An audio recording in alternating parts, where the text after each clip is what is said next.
Shalom, brothers and sisters. So let's look at some news with regards to medical things and drugs and advancements that they're bringing about. And this brings me to point out once again, and you should know this by now, post 2020, the word pharmacia in the New Testament. You find it in Galatians, referring to sorceries and witchcraft and things like that, is how it's translated there. And then in Revelation, there's a warning about that too.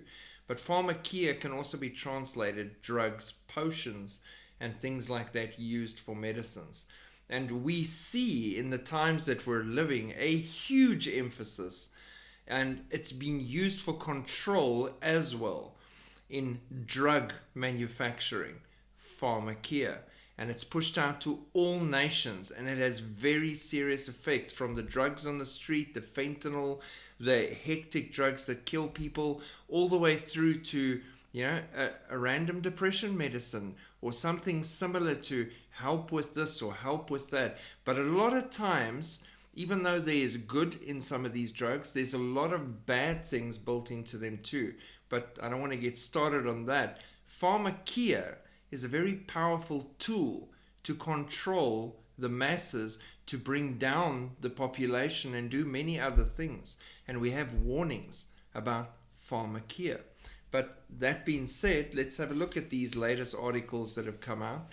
RFK Jr.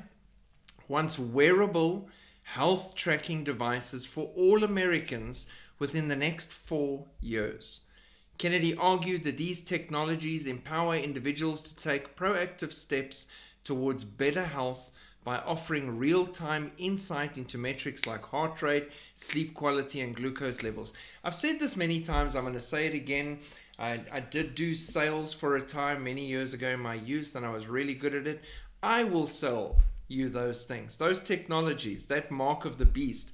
It is so easy to sell it to the population, even to believers, in its benefits, how good it is, how much easier it's going to make your life, and how it's really nothing bad. It's only there to help you.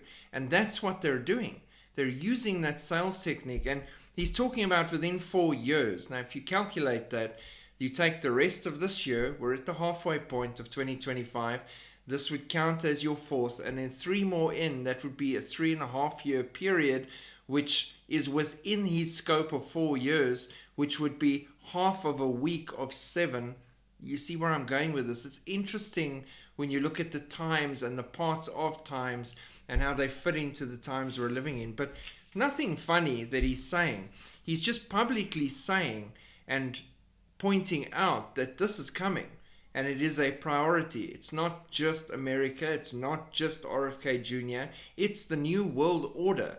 It's the Antichrist in the shadows and his barons and lords and power brokers that are pushing these things, because it won't just be wearable, it'll be implanted. Those chip systems and tattoo systems have been tested. He's giving you a heads up that this is in the wings and it's coming, and your time frame is the next 3.5 to 4 years. It's right here. The time is now, and it's ever more exciting as we see these things. Everything is screaming, the time is now. So that's interesting. Then on RFK Jr., a good thing is he's axed all funding for Bill Gates' Global Vaccine Alliance, Gavi. And we've touched on Gavi a few times in this channel. The United States will not provide money to a global vaccine organization called Gavi until the group changes the way it responds to vaccine safety issues. Health Secretary Robert F.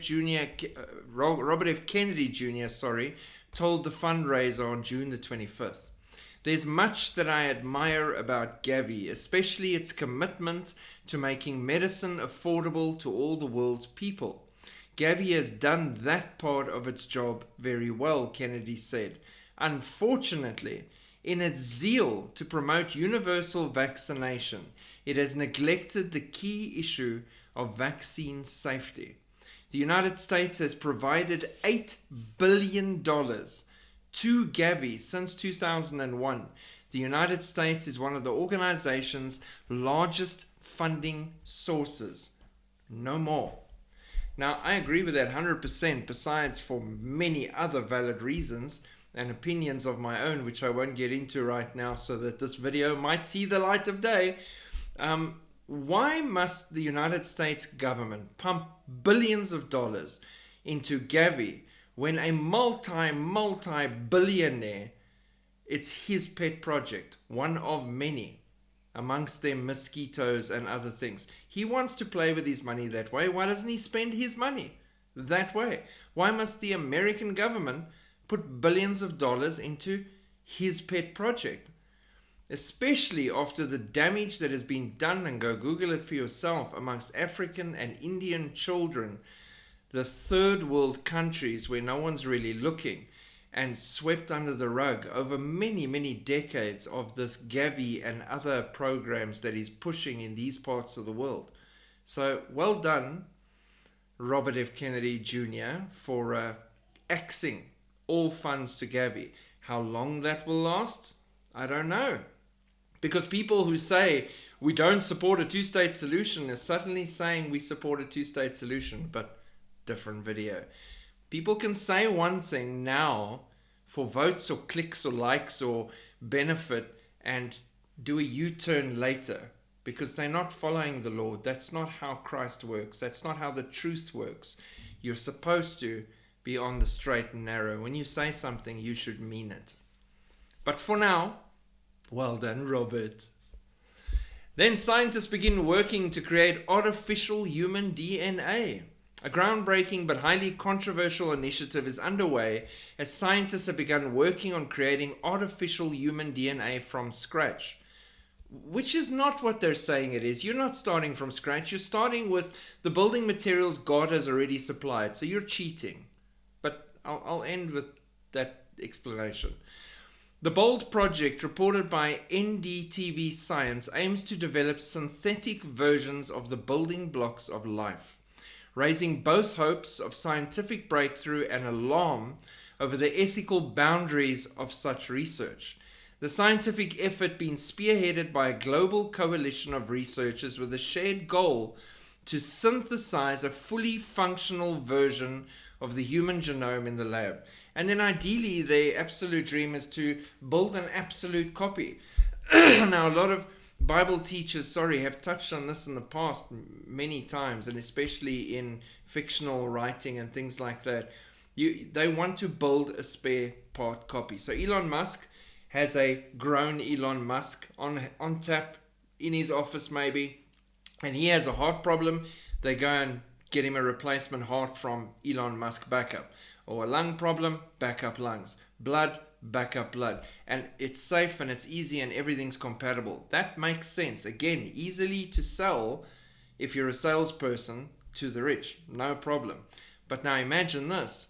They create this meat sack, and that's the best way I can explain it, that looks like me, sounds like me, everything. And you put a demon or a fallen angel inside that entity, and it now controls the meat sack, and now it can imitate me and take over. These are all possibilities. We're living in a science fiction drama from hell. The end times, the absolute culmination of human history in a time of judgment like never seen before, and things are going to shock people. And this that I'm suggesting is just one of those many things that will become possibilities.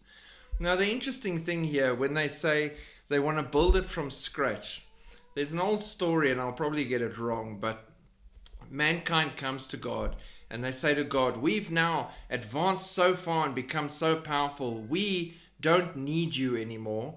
We can create life and do these things on our own. And God says, okay, go ahead and show me. And they start grabbing all the parts lying around and they start working. And God says, no, use your own stuff. Nothing that I've created. And they can't. So they can claim to be small gods, small g gods. They can claim destiny is in their hands. They can claim they're creating things from scratch. They're not. They're messing around with things they should not be messing around with. And judgment is at the door for those kind of decisions. Scary times, but not for us believers. Then, and I'm just going to touch on the headline. I'm not going to go into this one in depth. Before the big C in 2020 hit shortly before that, they war gamed a whole scenario. You can go Google this. Again, I'd like this video to see the light of day. They war gamed the whole scenario of what was going to happen.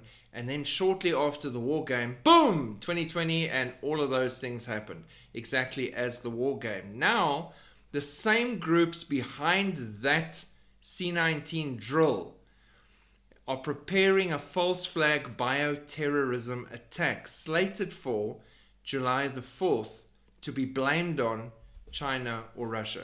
Again, these are rumors. That's why I'm not even going to go into it. I don't have concrete evidence of that, but there is a lot of talk out there online about this happening at the moment. Is it feasible in my mind? Absolutely. I can completely see it, especially how late the hour is, how far along we are in 2025.